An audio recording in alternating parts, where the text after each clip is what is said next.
बिस्मिल्लाहिर्रहमानिर्रहीम, अस्सलाम वालेकुम व्यूअर्स। आप देख रहे हैं ग्लोबल टाइम्स पाकिस्तान में हूं हैदर हयात खान। नाज़रीन, यूक्रेन रशिया क्राइसिस के बाद आलमी मार्केट में पेट्रोलियम मसनूआत की कीमतों में इजाफा हो रहा है। वहीं दूसरी जानिब पाकिस्तान के अंदर 10 रुपये पेट्रोल की कीमत में फी लीटर कमी कर दी गई और हुकूमत की जानिब से ये ऐलान किया गया है कि ये कीमतें जून तक बरकरार रहेंगी और अगर आलमी मार्केट के अंदर कीमतें कम होंगी तो पाकिस्तान के अंदर भी पेट्रोलियम मसनूआत की कीमतों में मजीद कमी आएगी।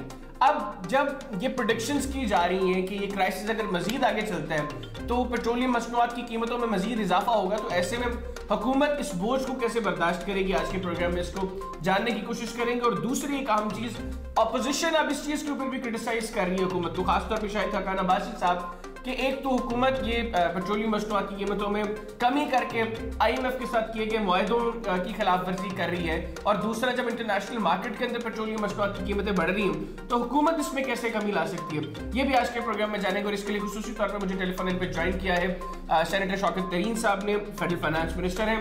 सर, बहुत शुक्रिया आपके वक्त का।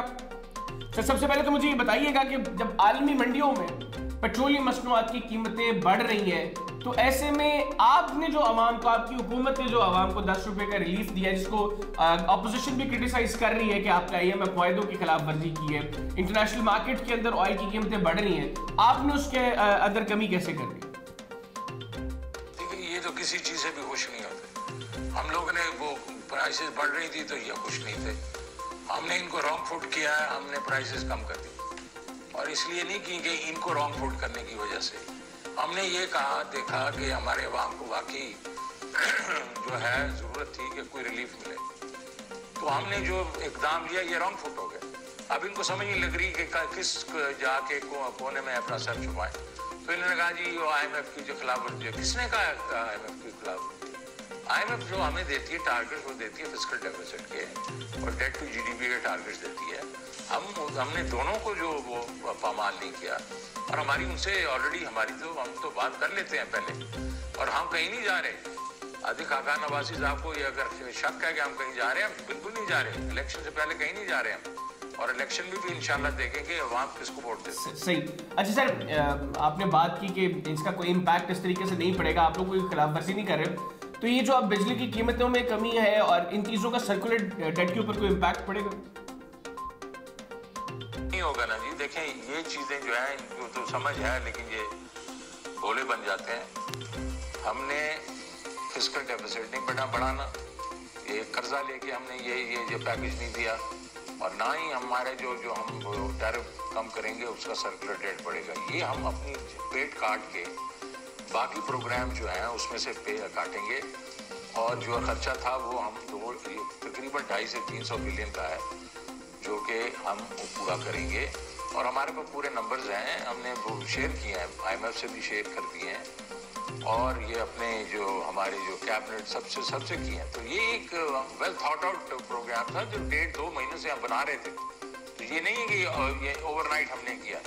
ठीक है। अच्छा सर, ये भी बताइएगा, ये आपने जिक्र किया कि हम पेट काट के आपने ये कदम उठाया है हुकूमत ने, और दूसरे पैकेजेस जो हैं उनसे ये पैसा लिए, तो कौन से पैकेजेस हैं? क्या डेवलपमेंट जो पैकेज है या डेवलपमेंट फंड्स जो है आपने उनके अंदर कमी की है? मतलब कैसे आपने इसको कवर कैसे करेगी हुकूमत? नहीं, कुछ थोड़े से उधर से किए हैं, और बाकी देखें हम मैंने आपको बताया ना कि ये पूरा एक उससे नहीं हम किए। देखें, हमारा जो डेवलपमेंट PSDB था वो 900 था, उसमें से IMF प्रोग्राम की वजह से 700 हुआ। 700 में से हमने कुछ तकरीबन 100 बिलियन से भी कम उधर से लिया हमने। फिर हमारे पास कोई डिविडेंड्स पड़े हुए थे हमारी ऑयल कंपनीज में, जिसको हम अभी इस्तेमाल कर रहे हैं, सर्कुलर डेट कम करने के लिए भी कर रहे हैं, और इसमें भी थोड़ा सा इस्तेमाल करेंगे। फिर हमारा एहसास और ये कोविड के एक्सपेंसेस जो हमने अपने बजट किए थे उसमें जगह है, उससे करेंगे।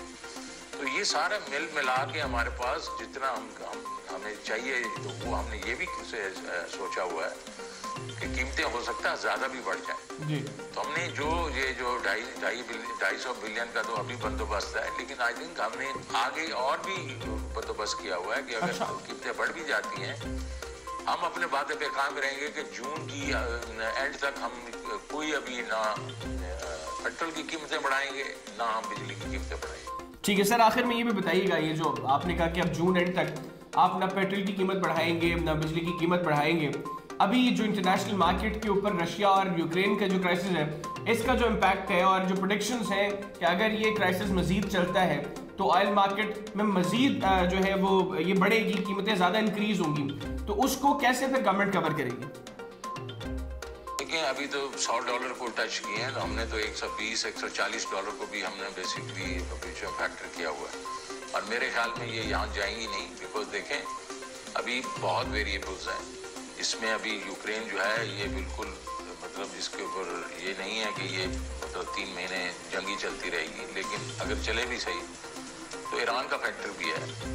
और दूसरी चीज़ ये है कि आपकी ये जो प्राइसेस हैं ये दुनिया में आग लगाई हुई है उन्होंने, अमेरिका में लगाई हुई है, पर वेस्ट में लगाई हुई है, बाकी जगहों पर लगाई होगी, तो वो प्रेशराइज करेंगे ऑयल प्रोड्यूसिंग कंट्रीज को कि आप अपनी तेल की प्रोडक्शन बढ़ाएं, और वो जरूर इसमें, लेकिन हमने अपने कैलकुलेशंस में ये डाला हुआ है कि $100 तक नहीं, उससे ऊपर 120 पे जाता है, 130 पे जाता है, वो सारी हमने फैक्टर इन की हुई है। और मैंने जो आपको नंबर बताए हैं वो अगर $10-20 अगर $30 बढ़ते हैं तो उसके भी जो 100-150 बिलियन अगर और भी आता है तो वो हमने उसका बंदोबस्त किया हुआ है। थोड़ा सा हम डेवलपमेंट बजट और काट देंगे। हमारे पास जो इस वक्त अगर जो हमारे पास डिविडेंड पड़े हुए हैं हमारी कंपनियों में जिनको हमने लिया नहीं है अभी तक, वो तकरीबन $1 ट्रिलियन रुपए के हैं, और हम तो चंद 100 मिलियन की बात कर रहे हैं।